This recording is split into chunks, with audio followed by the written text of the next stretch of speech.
Good morning. It's a wonderful morning here on Bondi Beach in Sydney, probably one of the most famous beaches in the world.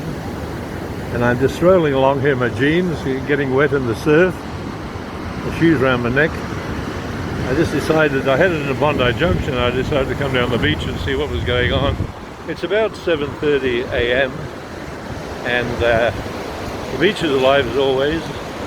Wonderful sense of life here, you know, the life force. And I just love that. I love to get up in the morning, do a little meditation with the rising sun, and get that energy coming into you.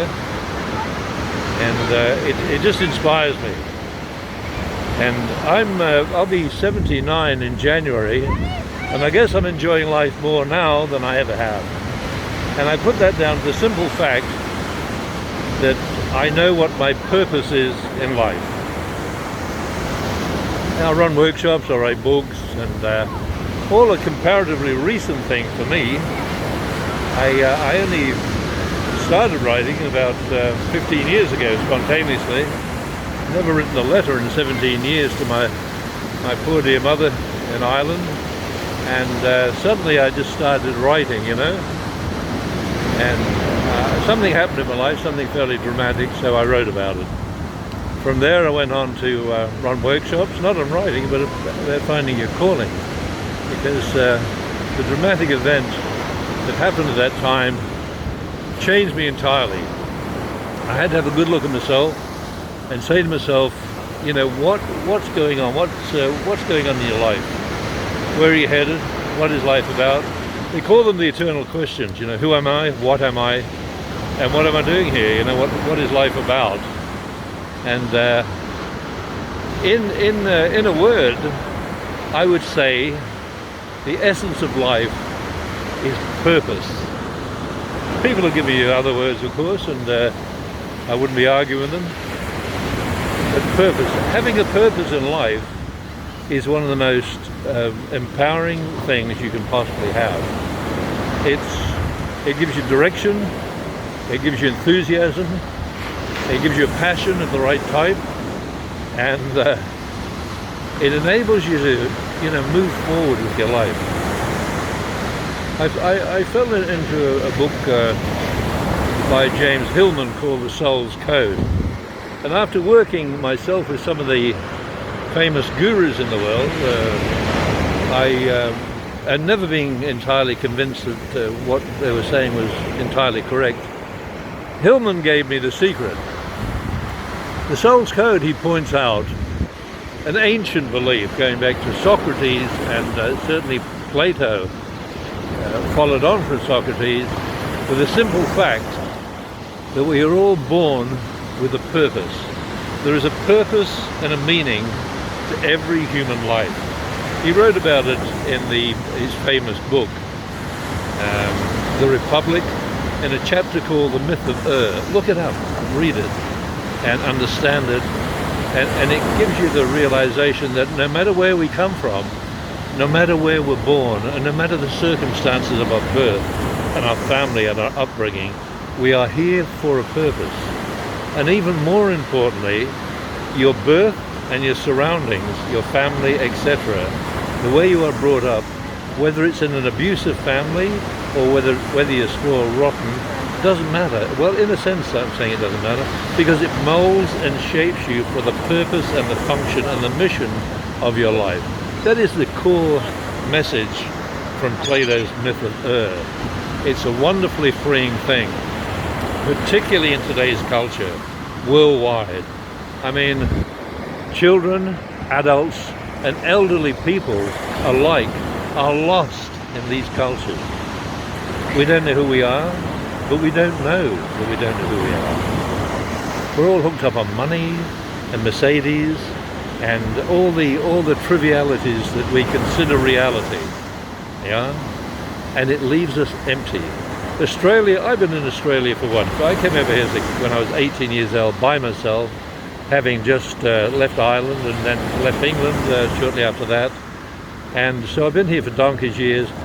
I've never truly belonged here. My soul's not here, and it's a great country, I'm not knocking it, but my soul is not here and never has been and never will be. My soul's in Ireland, and that's fine, everyone to his own. But, you know, in the Irish culture, there's a thing called the Triskel, and the 3 spirals. And each spiral is a cycle of life. If you go on the website, which will be up very soon, it's called triskelpathway.com. Triskel you spell Triskele, pathway.com. It'll be up in a week or so, the website. We expound the whole theories that I'm putting forward here. Each of us, every one of us, has a mission and a purpose. There's hardly a young person in Australia or anywhere in the world that I've met, and I've been around the world many times, that is aware of that fact. You know, we educate them. They come up in mostly dysfunctional homes. I say dysfunctional to a degree. Some are highly dysfunctional, some are lesser so. But kids are, you know, confused. Middle-aged people, people of 30 and 40 and 50 are totally confused as to what the real purpose is in life. 70% of the Western world are working at jobs they have no interest in. Some of them actually hate, a good percentage of them actually dislike or even hate the jobs that they're trapped in. They do them for a living, and you know, it's not a great life. I was talking to a guy the other day in a workshop that I was running, and he said, I'm only 15 years off retirement. I'm not going to throw in my job now. I'm a government worker. It's a steady job with a good retirement. I'm not going to throw in my job now. And I said, I'm not recommending you throw in your job. I'm recommending on what you find what your purpose is in life. Carl Jung's famous quote was, every human life has a potential. If that potential is not fulfilled, that life was wasted. He said, well, I'll tough it out. I said, how many children? Do you have children? Yeah, how many? He said, 3. What age are they? He said, 15, 17, and 21. I said, great. Okay, and you're going to tough your job out. Do you realize what you're doing? You're role modeling for those 3 children that no matter how tough your job is, no matter how much you hate your job, no matter how much you've got a sense that you've missed your purpose in life, you're role modeling that for your children. You may be able to put up with it. Do you want to pass that on to your children? He said, oh, do you think it's as bad as that? I said, well, tell me this, honestly. Would you want your children to live the same type of life that you've lived and are living? Working in a job that you've said yourself, it absolutely bores you to death. You can't wait to get out, but you prefer to spend another 15 years there. Would you want your kids living that life? Tell me that, think about it. No, he said, I wouldn't. But they don't have to. They can choose a better condition. I said, you didn't. And you're not doing it. So be aware that your children, they don't listen. Children don't learn by what you tell them. Children learn by observation, by watching you. You know, by realizing Dad's going off to work again, he's always complaining about that job, but you've got to stick it out. You've got to look after the family. You've got to pay the mortgage, you've got to pay the rent, you've got to pay for the car and the insurance policy. All true. All of that is true. I'm not saying go off to Tahiti like Paul Gauguin and you know, desert your wife and family. I'm saying find out what your purpose in life, find out what your calling is, finding out what your mission is. Find out what your life purpose is and begin doing that. It is not necessarily one or the other. It is not black and white. Go into the government, do your job, taxation, whatever it is, and find out what your calling is. You know, look at your gifts. There's a process. You'll see it online shortly. There's a process that will enable you to find the gifts you were born with, the innate gifts and talents you were born with. Those always point towards your calling. Okay? Find those out. Now, if it's to paint pictures, if it's to lay bricks, maybe you're a suppressed bricklayer. It doesn't matter what it is. There's no high or low. It's what you're called to do. It's what your gifts are. You could be a fine doctor, a nurse, a teacher, a carpenter. It doesn't matter. It's whatever you're drawn to, because that will not only add to you, it will add to the world. We've all seen the bus drivers driving along like crazy, you know, cursing under the breath, you know, squeezing through red lights, jamming on the brakes. tipping passengers up and down the aisle. Why?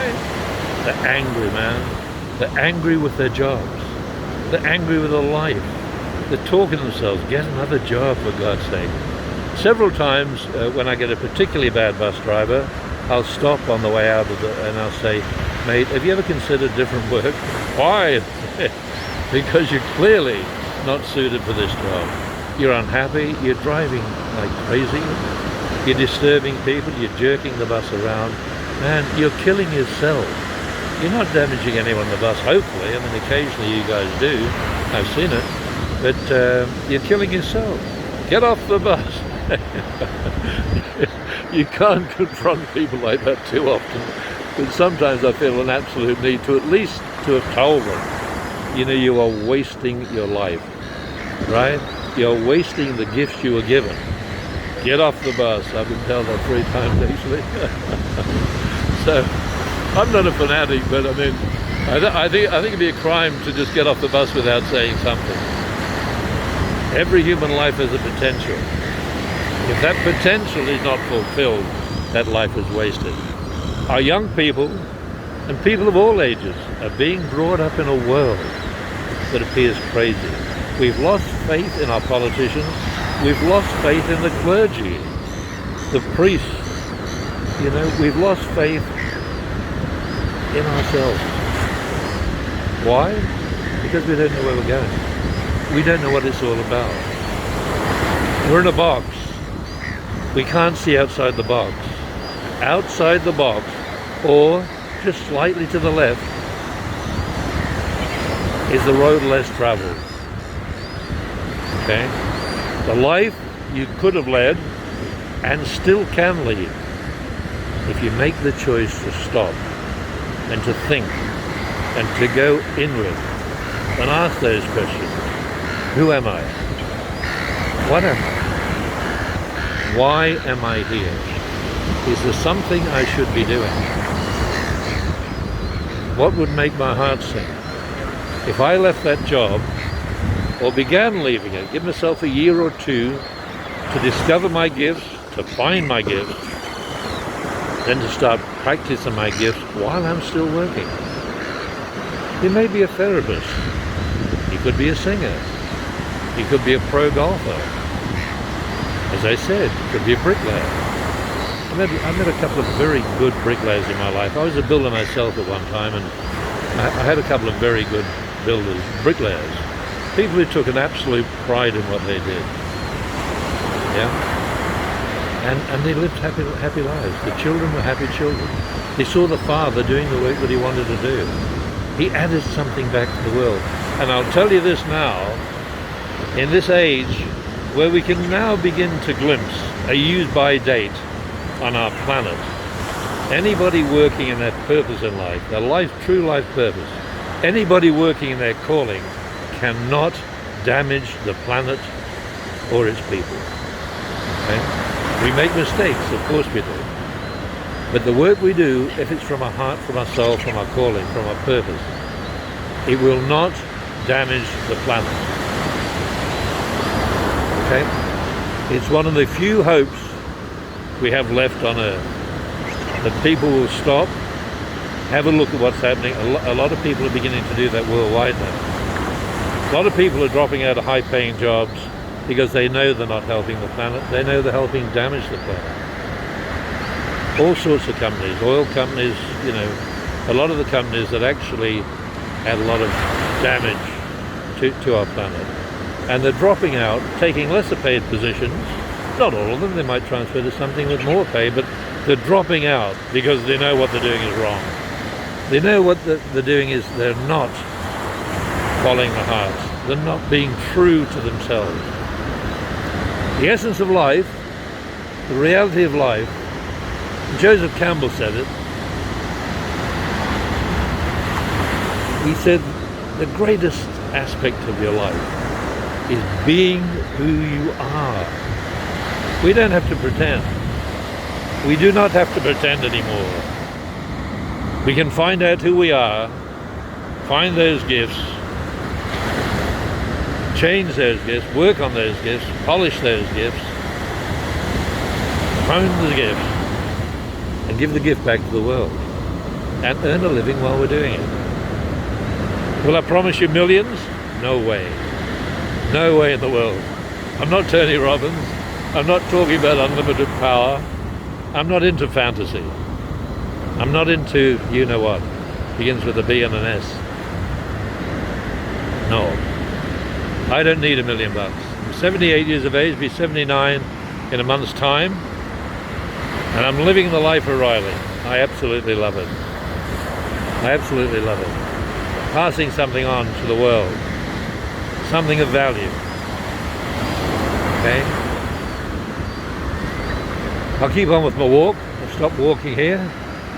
I'll keep on. I'm heading to Speedo's Cafe at the end of Bondi Beach. We'll talk again.